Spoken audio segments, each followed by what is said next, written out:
How you guys doing this morning?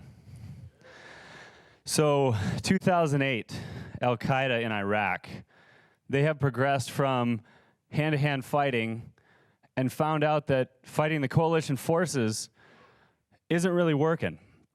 So they have to come up with a new tactic. So what do? They decide that explosives is their new tactic. And when they figure out that we know how to jam all their explosives, triggered by cell phones, pressure plates, they decide that, well, if we can't take these guys out remotely, let's do it ourselves. So they come up with the great idea of putting explosives on a vest. This is called a suicide vest, or in our terms, an S-vest. And they'll put an S-vest on themselves and get into a fight with you and try to get as close as they can. And if they can't win the fight, they will command detonate it.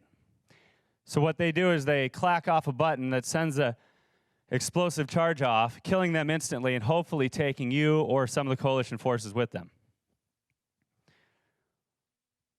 Now, that is kind of dedication to their cause, but none of us want that to happen, right? We're all trying to stop that cause. So as I get into country, my SEAL platoon is tasked with search and destroy of these S-vests. Now, this might raise the hair on anybody's neck because normally you're going to go into a house and you're going to capture or kill a bad guy. Now they're saying, as you enter the house, the chances of him wearing a vest that's going to blow up are very, very likely. So how do we do this? As we enter the house, there's 4 guys stacked on the door, fully kitted up in the middle of the night. Now, do we kick the door down and walk in violently? Probably not, because now that they're working with explosives, we have to be quiet. We have to be stealthy, because if they know we're there, they can then use the explosives on us. So, 2 o'clock in the morning, my SEAL platoon rolls into a city in Iraq, dismounts our vehicles, makes our way to the gate around this compound of the number 5 terrorists in Iraq. We look at the front gate and decide that we're not going to use the front gate because he may have wired it for us. So we make our way over an 8-foot wall, fully kitted up. And you can imagine that the kit we're wearing is not that light. As I exit the vehicle, I'm weighing around 300 pounds with all my kit, gear, and weapons on. So we climb over this wall and make our way to the front door. As we stack upon the door, not wanting to test the door for a pressure plate or a command switch, we decide to make a small noise outside because we can hear people moving around inside the residence. So we make a small noise, and what that does is that creates opportunity for us. They hear something and come to the door, unlock the door, and open it. So as they open this door, we now know that that door is safe for us to enter. Can you imagine the surprise on anybody's face when you open your front door and you have 8 heavily armed, well-trained Navy SEALs pushing you into your house? How does that make you feel? Overwhelmed? Probably not that brave at that point because you know that your number is up. Something has happened, you have done something wrong, I now have the upper hand. If you're not prepared, I am going to win. So as we go into this house, we clear it from room to room, expecting at any moment a detonation to go off. We reach the final bedroom upstairs after tying up roughly 15 people in this house. All of the children are sitting with the women. All of the men are on the floor in handcuffs. Not a shot has been fired because of violence of action and stealth put together. Upon searching and seizing the entire house, we found that Not only were our explosives not in that house, but we had to go to a different house on the other side of the city the same night to continue a follow-on mission because we did not find in that house what we were looking for. So as we call the Marines in to finish processing the house, we hop back in our vehicles and head to the other side of the city to do a follow-on.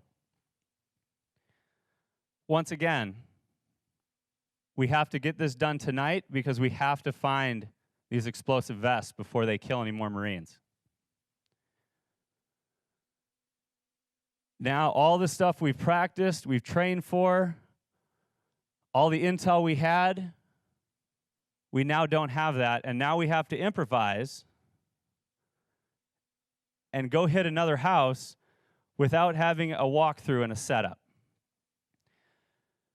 So as we roll across the city, we're talking over comms about what the next plan is, how we're going to hit this house. We're trying to get intel feed. We have a Scan Eagle bird overhead that's giving us a live-time picture of what's going on. We've got some pretty good intel. As we roll on to the next house, we end up capturing the number 5 terrorists in Iraq without a gunfight, once again because we went in stealthy. In fact, he didn't even know we were there. He woke up with guns pointed at his face in his bed, which is the best thing we can possibly do for 2 reasons. If he doesn't know we're there, he can't fight us. And there's no possibility of killing any innocent people, which we don't want to do. So as we wrap up this terrorist and make our way back to the compound, it's just one more night in Iraq.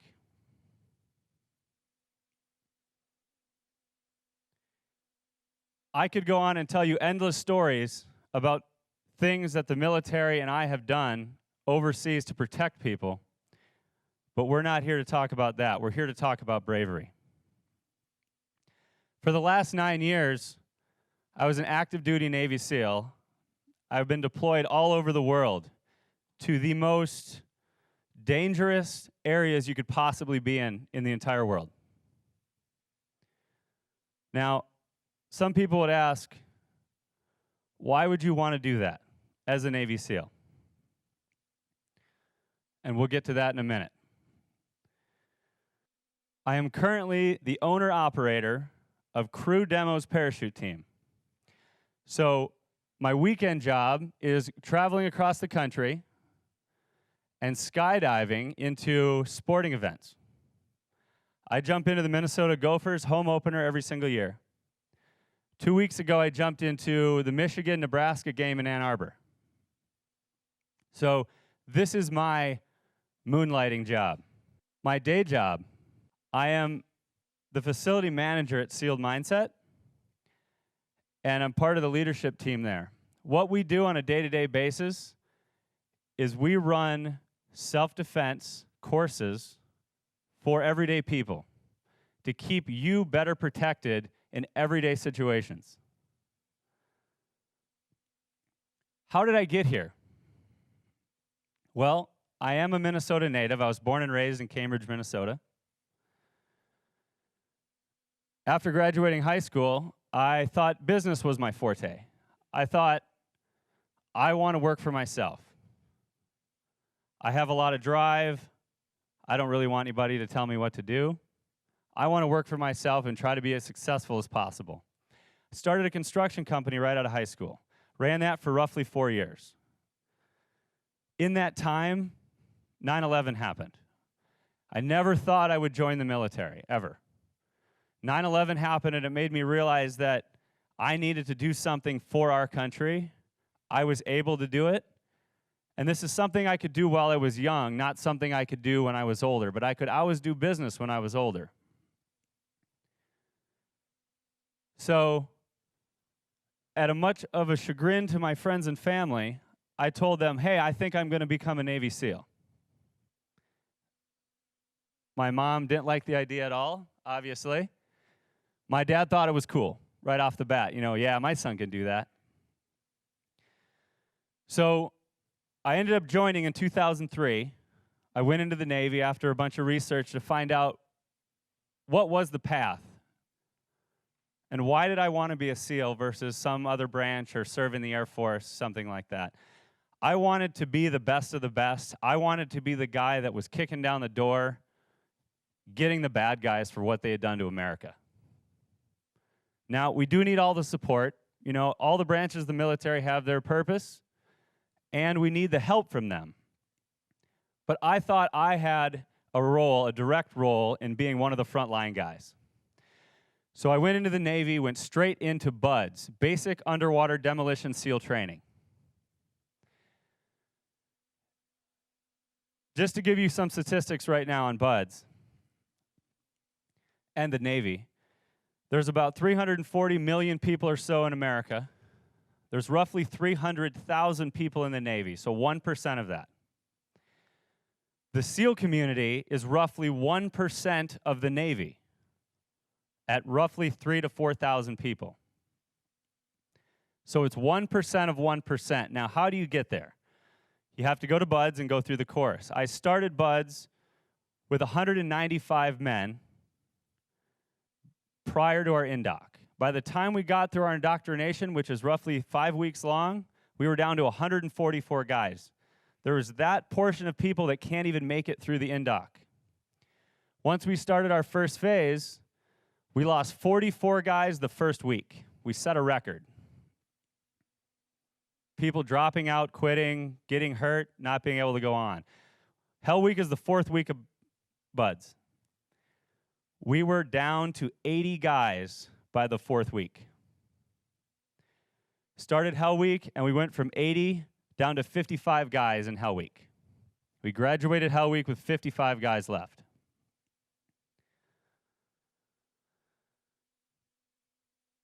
Upon completion of BUDS, so Hell Week's the 4th week, BUDS is another 5 months to complete. And that's 5 months of being wrong, and no matter what. Even if you're right, you're wrong. You could do everything 100%, doesn't matter. You have to be able to deal with being wrong all the time. So on completion of BUDS, I went through what is SQT, or SEAL Qualification Training. BUDS doesn't teach you anything other than make you tough. SQT teaches you all the tactics that you want to learn, everything that you're going to need to know. Then you go to your SEAL team. Once you get to your SEAL team, you're a new guy, and you know nothing according to all the other SEALs at the SEAL team. You spend roughly 2 years at your SEAL team being a new guy, depending on your deployment cycle when you leave. I fortunately was able to get to my SEAL team and deploy within 8 months. The story I told earlier is one of the stories that I could tell you, and I have multiple ones of those. So after my 9 years in the SEALs, I decided I wanted to do business and the family thing again. I felt that I had contributed enough at that point, and I had had great experiences, seen a lot of the world. So I got out of the Navy last October, 2012, and I was asked to be part of the leadership of SEAL Mindset. So I moved my family back to Minnesota, and I am currently there.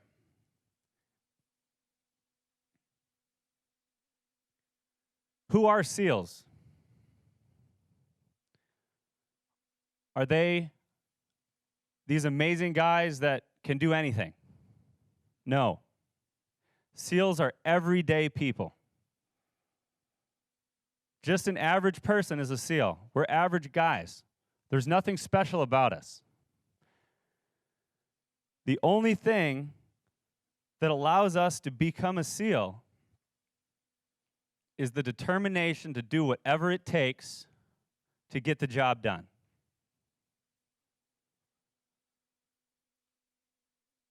To become the 1% of the 1%.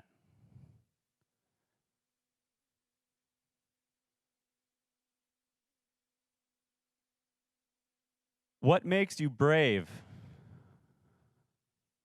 versus what makes you confident. When you look at a SEAL and say, those are brave guys, they're in somebody else's country, in somebody else's city, in somebody else's home in the middle of the night, is that brave? I say no. Bravery is doing something for the first time that you're unsure if that's going to work or not. Confidence is having the training, having the experience to know you're going to accomplish your mission, your goal. So it takes bravery to go to BUD/S, to try to become a SEAL. Once you become a SEAL, you have confidence because of what you've gone through. You know without a shadow of a doubt that you are able to continue to go and never quit and never give up until you've accomplished what you want to accomplish. So this, to me, is the difference between bravery and confidence. You can't get confidence if you're not brave. To start that climb, to gain the confidence that you're going to need. I was not born a SEAL. I did not have a destiny when I was born, right? I'm not born and the path is set for me and I'm going to become a SEAL just because of who I was when I was born. That's not how it works. I was born just like everybody else. I just made a simple decision. Just a simple decision. I'm going to serve the country. I want to be a SEAL. And I also made the choice to do whatever it took to not stop, not quit. If I failed at something, I learned. You cannot be successful without failure. I learned that this is a way that doesn't work. I didn't let it get me down. I continued. Okay, that doesn't work. Let's move that aside. Let's try something else. Until you find something that will succeed. And everybody can.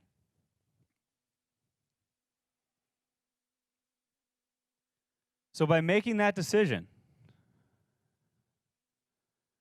of, I'm going to do something, I'm going to go forward, not going to quit, not going to stop. I went from being the average guy to the 1% of the 1%. Can everybody get to that point in your life? Can you make that decision to go forward and do whatever it takes, regardless of the circumstances, the situation? No matter what happens in your life or your career, you have to be brave to gain the confidence to continue on. Without starting at that one point and saying, I'm going to be brave, I'm going to take that first step, I'm going to make that simple decision to go on.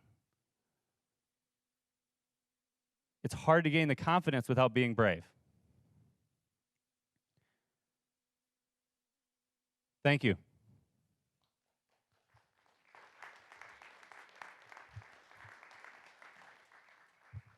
All right, well, thanks so much. I think we'll just go into a quick Q&A right now.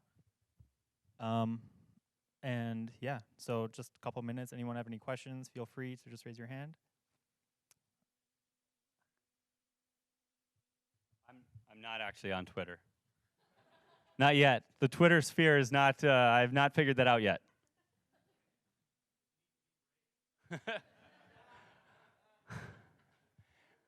Good point. Yeah. Definition of bravery? Bravery would be the ability, for me, the ability to make that first step. So regardless of what's going on, you have a new project that's coming up, Just take the step. Do that direction, right? And if you fail for some reason, be brave. Take another step in another direction. Find another way that's going to work.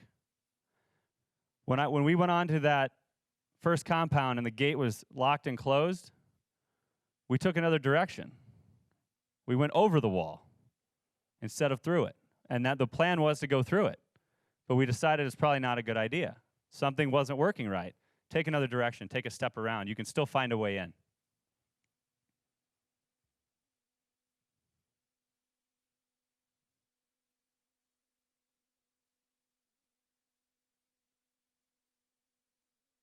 So with Sealed Mindset, we run a kids camp every summer. We teach them archery, shooting, so safety with guns. We have medical portion of it. They do a 911 call, as well as they learn some self-defense and some knot tying.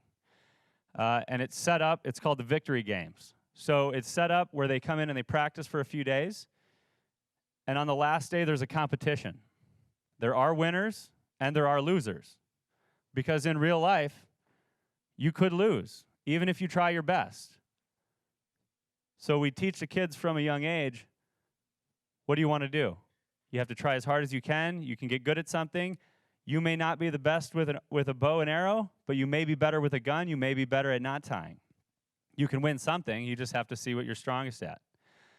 We do run memberships for adults that are fitness memberships as well as self-defense memberships. So it's set up sort of like a gym. You pay a monthly fee. You come in. You're able to take all these different self-defense classes, whether it's with handguns and rifle or hand-to-hand. Any other questions on that? We do have other fun things like skydiving. We do offensive driving courses. So we can teach you how to use your car as a tool to save your life if somebody is trying to pin you in with their car. All kinds of fun stuff. You get to crash our cars up. You don't have to do it to yours.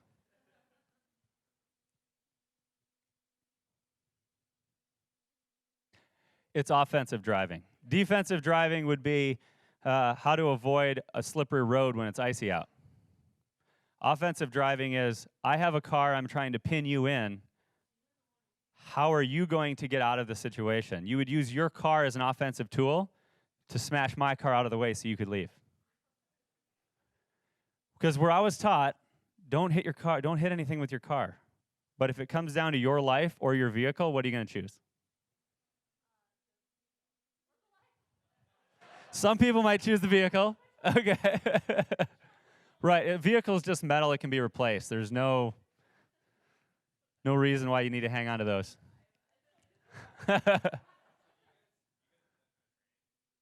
Yes. So if you could imagine any school that's out there, lock picking, kitchen explosives. So we go to schools that train you how to build explosives into headrests of cars. I mean, you name it, we do it. Sniper school. I was a sniper in the teams for about 5.5 years. So after my first deployment, I came back and went through sniper school. That one's a fun one. Yes.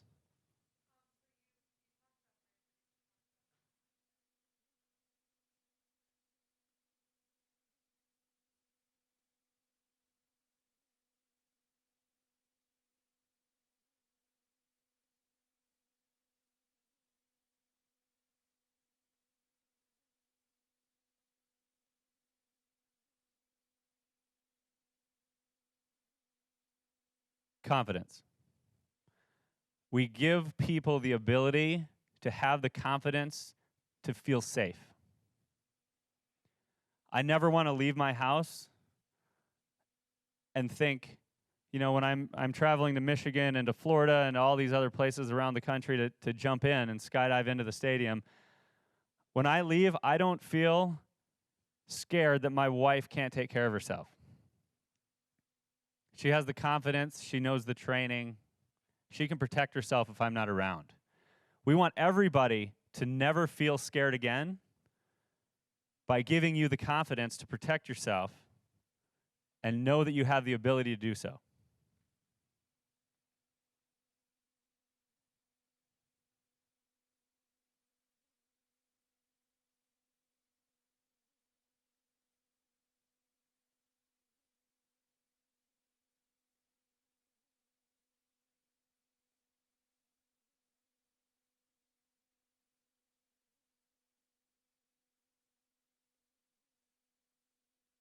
So people skydive every day, which makes you think now that it's safe. People do this every day. If they gave you a parachute or me a parachute and nobody's ever done this before and they said, all right, good luck, that would be fear because you do not know what's about to happen. The fact that people do something every single day really takes a lot of the fear out of it. Because if they're doing it every day, why can't I? So if you approach anything in life that way, whether it's speaking, whether it's doing a new proposal for your work, if you approach everything, well, people do this all the time. Why can't I do it? There's no reason you can't do it. And that's really the step to getting over any fear that you have, is because people do things all the time and there's no reason that any of us can't do them. So skydiving, it's fun. You like it. You will go, the first time you go, you'll go with somebody that knows what they're doing. And so you don't have to be brave. The bravery step is trusting somebody you don't know, assuming they know what they're doing. They're going to throw you out of a plane and then save your life. So, right? That's the fun part.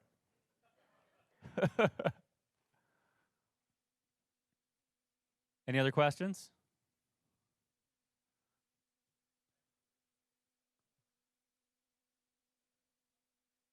Hell Week entails 1 week of no sleep. You might get an hour and a half total. Usually you get 45 minutes on Wednesday and 45 minutes on Thursday in the middle of the day. The reason they give you 45 minutes is a REM cycle is somewhere between, an hour to an hour and a half to an hour and 45. Somewhere in there for every person is different. They want to get you to the bottom of your REM cycle. They want to put you into the deepest part of sleep, and then they wake you up. All right, go now. And so now you're really, really not knowing what's going on, which they want to do. So it's a week of constantly moving, no stopping. You carry logs, you run with boats, miles and miles. The very last thing we do, they call it Around the World on Thursday night. You paddle, they call them IBSs or inflatable boats. You paddle them around the entire island of Coronado at night. Roughly 12 miles. And you have about 12 hours to do that in. Maybe a little more depending on the conditions. In our Hell Week, we actually were going against the current. So the current was flowing into San Diego Harbor, and we were rowing against that the entire time. Took us a while. And it's a constant barrage of being awake and moving and running. They do feed you 4 times a day, because without sleep, your body cannot continue unless it has some kind of fuel. Fuel in this case would be food. They'll feed you 4 times a day, and then in between those sessions of meals, they're feeding you all kinds of snacks to constantly keep your body going. Without the food, you could not make it. You could not sustain that. It's fun, though. It does. It feels good until you realize that you just started, and it only gets worse. And I have never been as cold or as tired as when I was in the teams versus training. So as you get through training and you think, man, I made it. Nope. It's only going to get worse. Because you're always cold, you're always wet, you're always tired. And Hell Week just gives you a weak glimpse of what it's going to be like in the SEALs.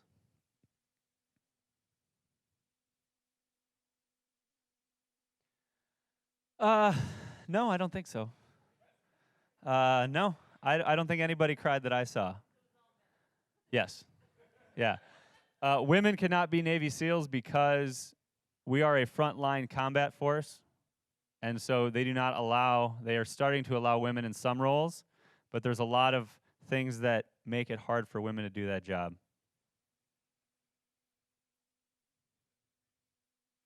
It may. Physiologically, it's very, very hard. Some women could make it through the program, but the psychological piece is extremely tough too. Think about the guys that don't make it. We had almost 200 guys that started, and we ended with less than 50. And that's the 1% of the 1%. So it's extremely hard to get to that point.